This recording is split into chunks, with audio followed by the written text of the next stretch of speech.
Hello students. Our next topic is factors influencing SN1 and SN2 mechanism. And from that factors, first factor we are going to study, that is the nature of substrate.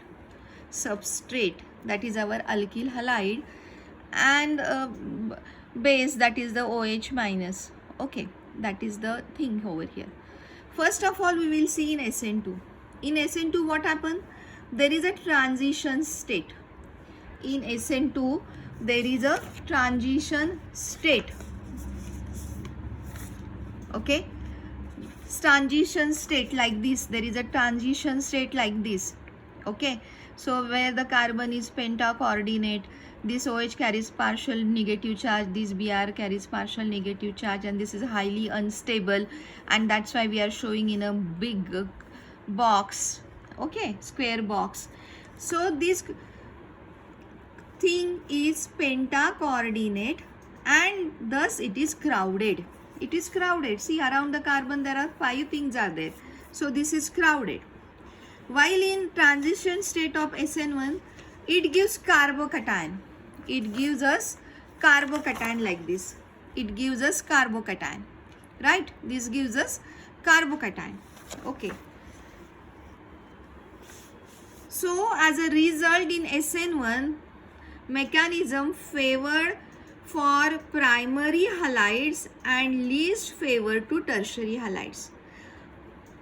Crowded position is there, but here it is in primary halides, the hydrogen atoms attached to carbon, while in tertiary halides bulkier CH3 groups are attached to carbon like this. CH3, bulkier CH are attached to the carbon. But now here only small hydrogens are attached to this carbon, and due to this, to avoid this crowded position, this favored primary halide. Again, due to positive inductive effect and hyperconjugation effect of alkyl substituents, SN2 mechanism less favored.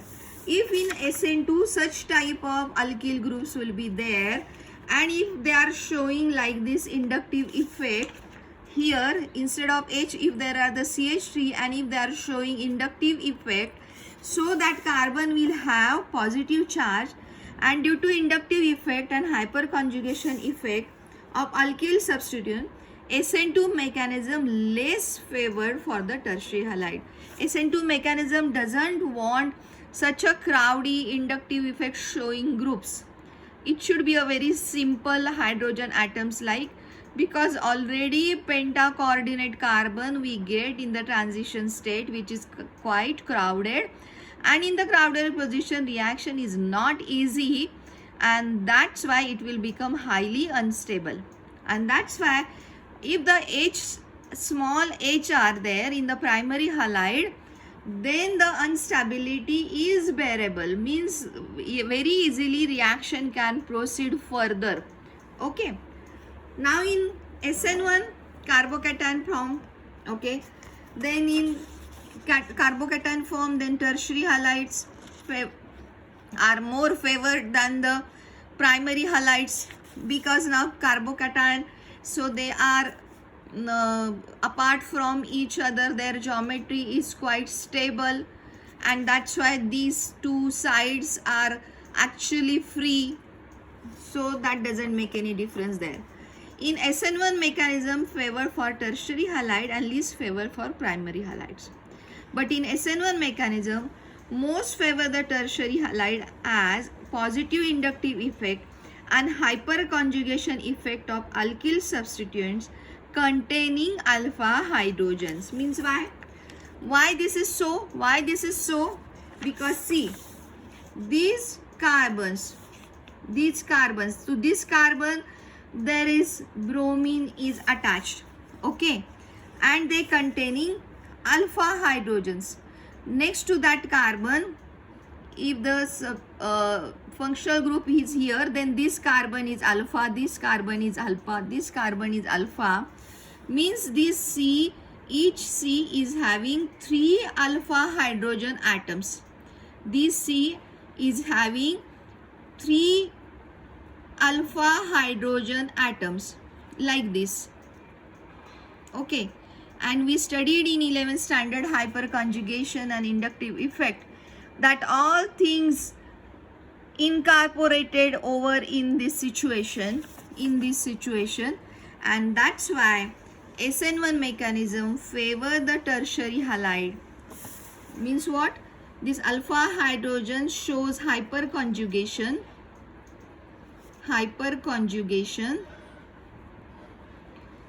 and this shows inductive effect.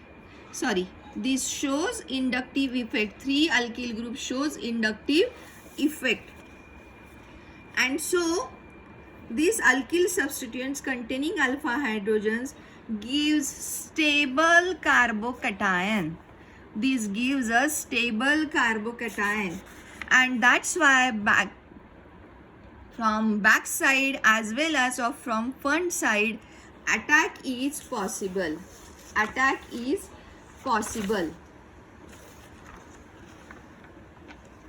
Now, next factor is nucleophilicity of reagent.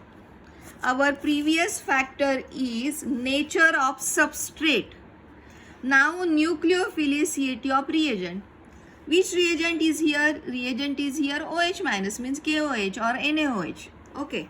So, nucleophiles is a species that uses its electron pair to form a bond with carbon. Very important. Electron pair to form a bond with carbon. It shows electron releasing tendency, so it is correlated to the strength as Lewis base. More powerful nucleophile attach the substrate faster and favors SN2 mechanism. Okay, very fast the reaction takes place and it favors to SN2 mechanism. But nucleophile does not react to slow step of SN1 mechanism, and it waits until carbocation is formed. See, I am showing you for the comparison to each other. See here. In this case, in SN2, see, this is slow step. Okay. Then, in this case, first carbocation form, and then there is a attack.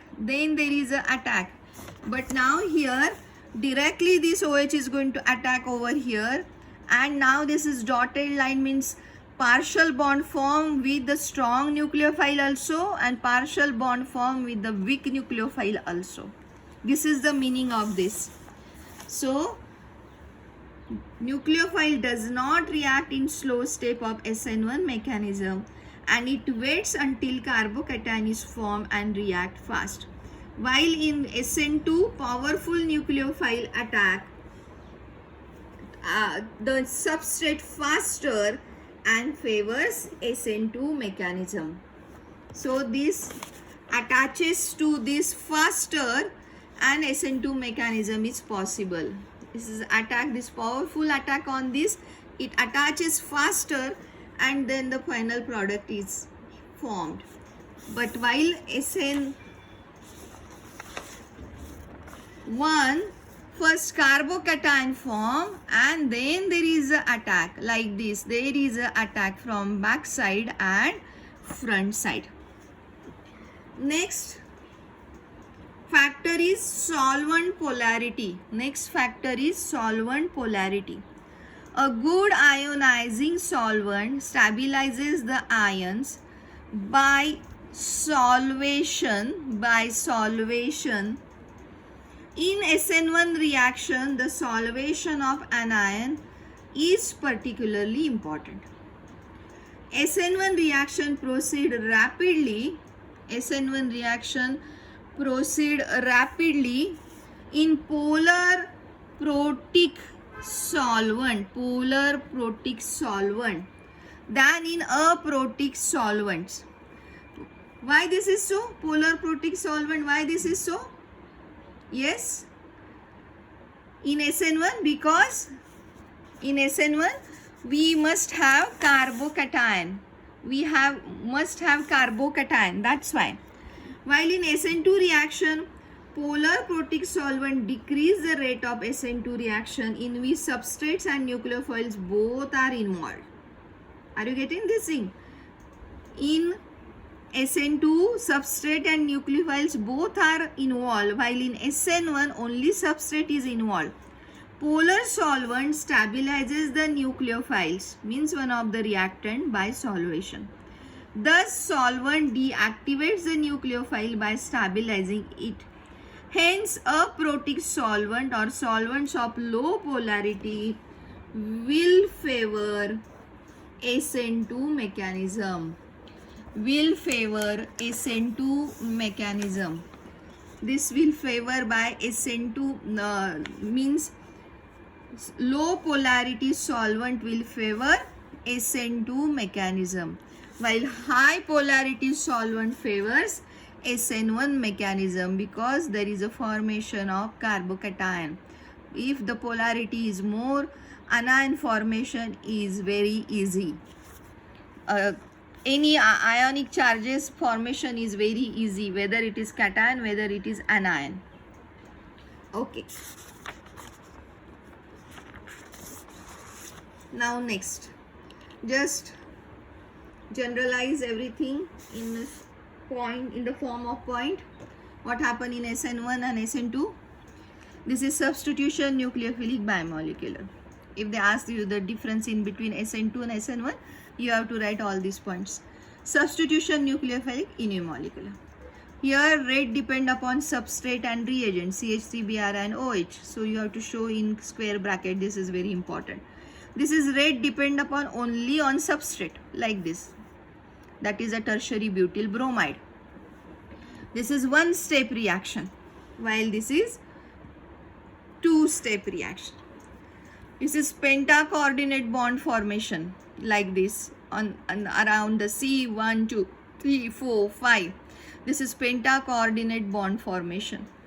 While here carbocation form, and then the substrate, that is the OH minus, that is the reagents, are going to attack from back side and from front side. This is the intermediate.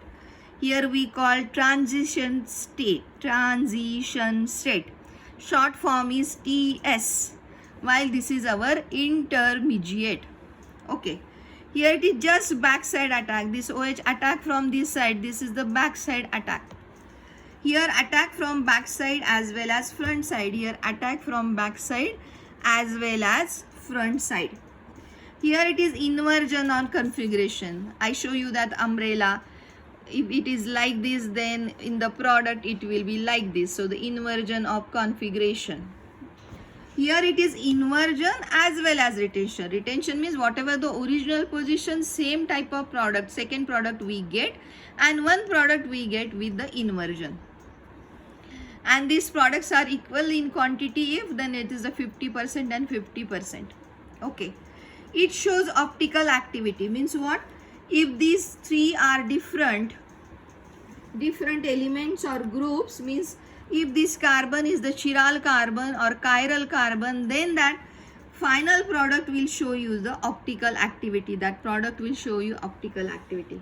Similarly, here if these three alkyl groups are different and this carbon is now the chiral or chiral carbon atom, then it shows racemization.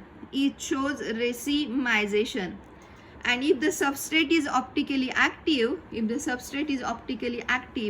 and if it is the equal quantity, if we get the product equal quantity, then they nullify D and L configurations, and then the final product will not show you optical activity.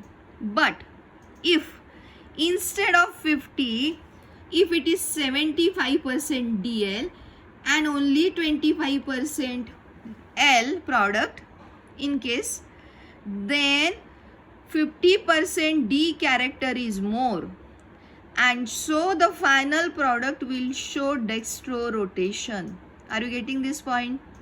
Based upon the percentage of D and L, This is the advanced studies, but for NEET or for JEE, I think such type of questions are there. So you have to clear your concept clearly. Okay. And then it shows optical activity.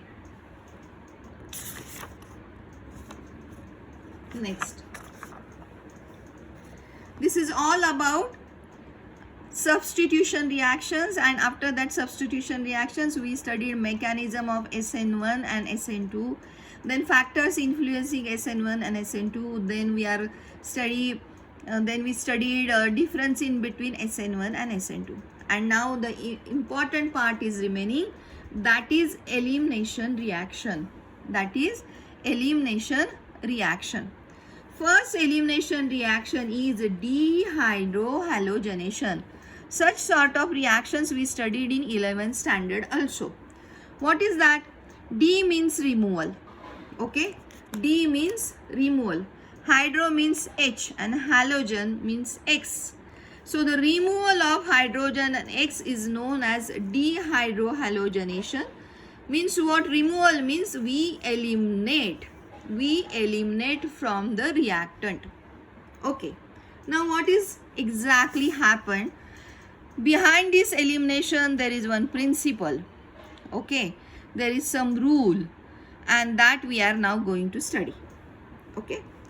The reaction in which two atoms or group of atoms from adjacent carbon atoms are lost in the form of molecule to give an unsaturated compound is called elimination reaction.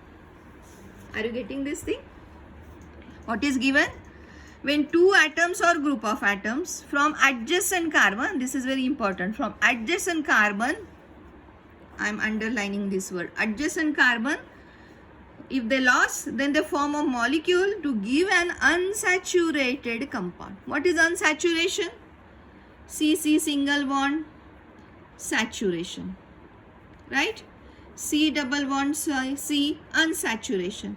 C triple bond C, more unsaturation. Okay. When an alkyl halide having beta hydrogen atom treated with alcoholic KOH, this alcoholic KOH, it undergoes beta elimination, 1,2 elimination. That means halogen from alpha carbon and hydrogen atom from beta carbon. Then it is eliminated or removed, and there is a formation of alkene. See now what is given. We know in 11th standard, when the functional group attached to carbon, that carbon denoted as alpha. Next to that carbon will be beta. If here it is the carbon, then that will be beta. If one more carbon will be, then that is then gamma. But now we will restrict up to alpha and beta. Now what going to happen? See now, one of the H from this and X from this means beta carbon H. So beta hydrogen, this is beta hydrogen, and X due to alcoholic KOH, when we use reagent alcoholic KOH, they are removed, and there is formation of double bond. This single bond converted into double bond to satisfy the valency of carbon and carbon. So this HX here, this K is with the positive charge, OH with the negative charge. Then when we removed X, then it is with the negative charge. So there is formation of KX, and HOH, then there is formation of H2O. See, this is the base, nothing but KOH or nothing but NaOH. Just general representation of KOH, NOH is here B with the negative charge, that is the electrons are there.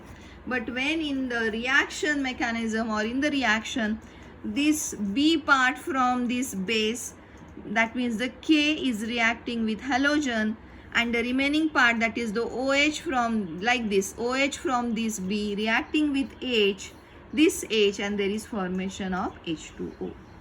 Now take particular example.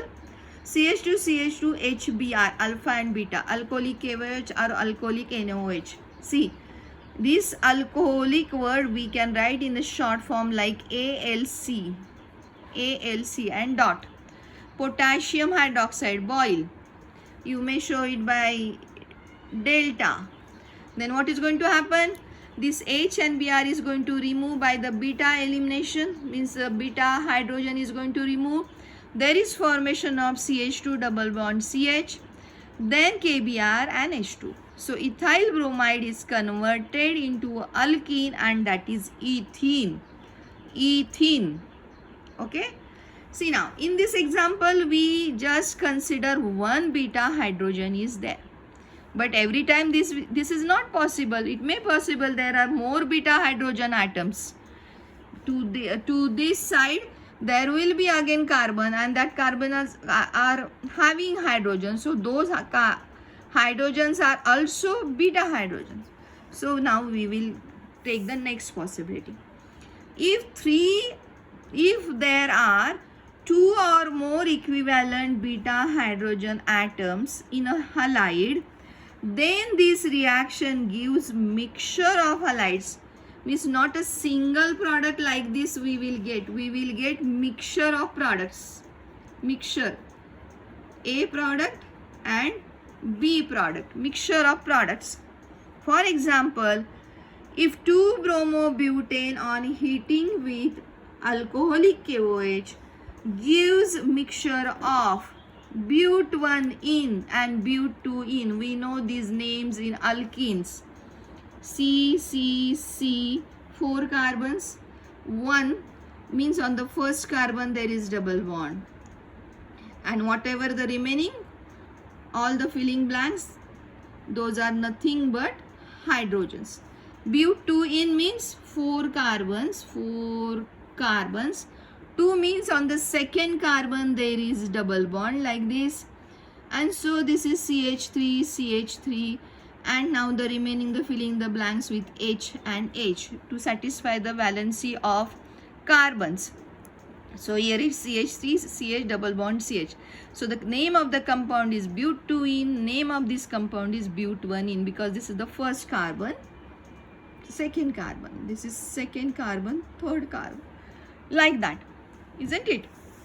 So such type of mixture we will get. Now see why this is so. Why this is so.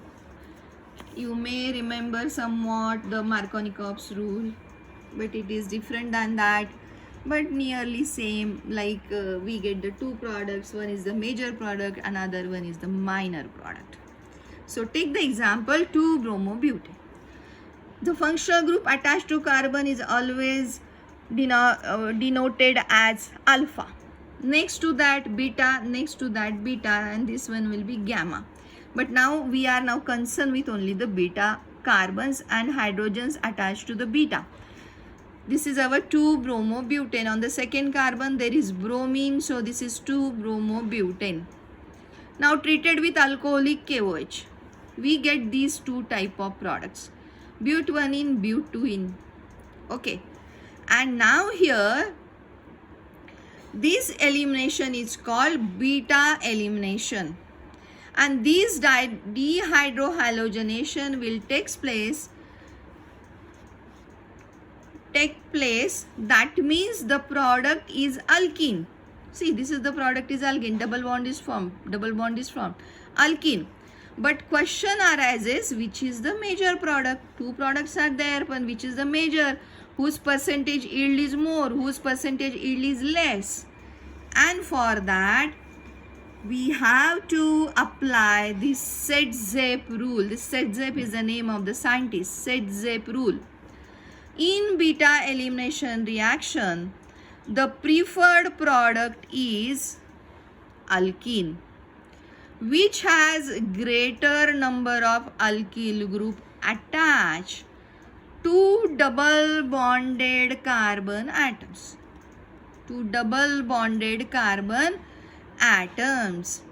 Now see here, two double bonded carbon atoms.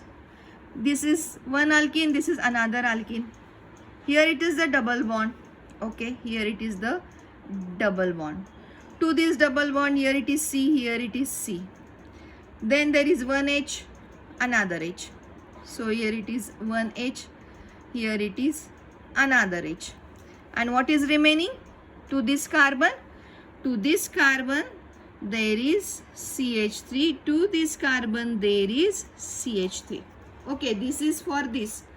I just elaborate that structure, not in a straight line. I just write down the H and CH3 all are separated. Now what about this one? See, this is the CC double bond. Here it is H, here it is H, here it is one H, and now here it is, one more is here, CH2, CH3, and now here to here it is CH2, CH2, CH3. Means what is the difference in between these two? This double bond is having more alkyl group. This is alkyl group, this is alkyl group. But here, two hydrogens are here and here it is just one alkyl group. So this is less substituted double bond. This is less substituted double bond. And Sedzep rule tells us that in beta elimination reaction, the preferred product is alkene, which has greater number of alkyl group attached to double bond of the carbon atoms. So the carbon atoms alkyl group is just one, while here to the carbon atoms of the double bond 2 alkyl groups are attached, and that's why this pent2ene is the major product and this one is minor product. Means yield is less, yield is more. Reaction with active metals. Reaction with active metals, that is sodium, magnesium, cadmium. Okay, sodium, magnesium, cadmium. These are the reactive metals and we have to study in this chapter for that. Reaction with magnesium, and that is the very famous Grignard reagent, that is RMgX, where the reactive metal is in between alkyl group and halogen. It's called Grignard reagent. This scientist got the Nobel for this his research, and this is the very useful reagent in organic chemistry, RMgX. So what exactly happened? Alkyl halide treated with magnesium in presence of dry ether, a very simple RMgX, that is the organometallic compound is formed. Metal is there, organometallic compound is formed, and this is called as alkyl magnesium halide, RMgX. When reacting with alcohol in presence, and one more thing, this dry ether is very important. If you are not going to write this dry ether, you will get 0 mark to this reaction. Okay, dry ether condition is very important. If it is present, then and then such type of reactions are possible, otherwise no. Then here what is going to happen? This RMgX treated with alcohol. From this alcohol, this H is attached to R. So there is formation of RH. Now what is remaining? Remaining is MgX. And from this alkoxy group is remaining, that CH3O, alkoxy group is remaining. This is O CH3 which attached to here, OCH3. Alkoxy group is attached, and this is a complex form. This is the byproduct. Our main product is alkyl halide. Our main product is hydrocarbon, that is alkane. So we get alkane back from alkyl halide by using organometallic reagent like Grignard reagent, which is RMgX.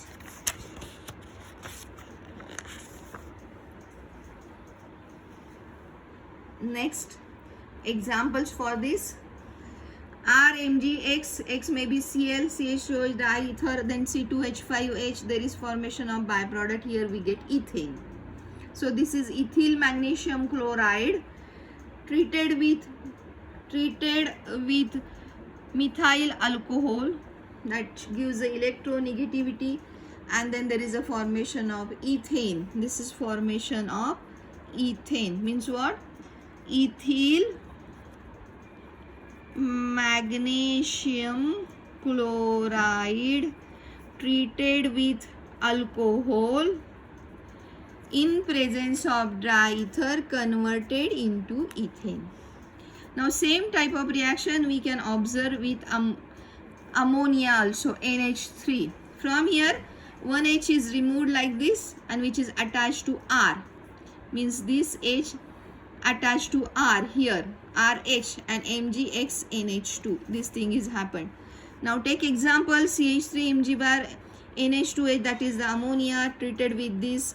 This gives us methane, and this is the byproduct. This is the complex one to the magnesium, where halogen is attached and amine group is attached. Okay. Next reaction is Wood's synthesis. Next reaction is Wood's synthesis, and we will see these in the next lecture. Thank you, students.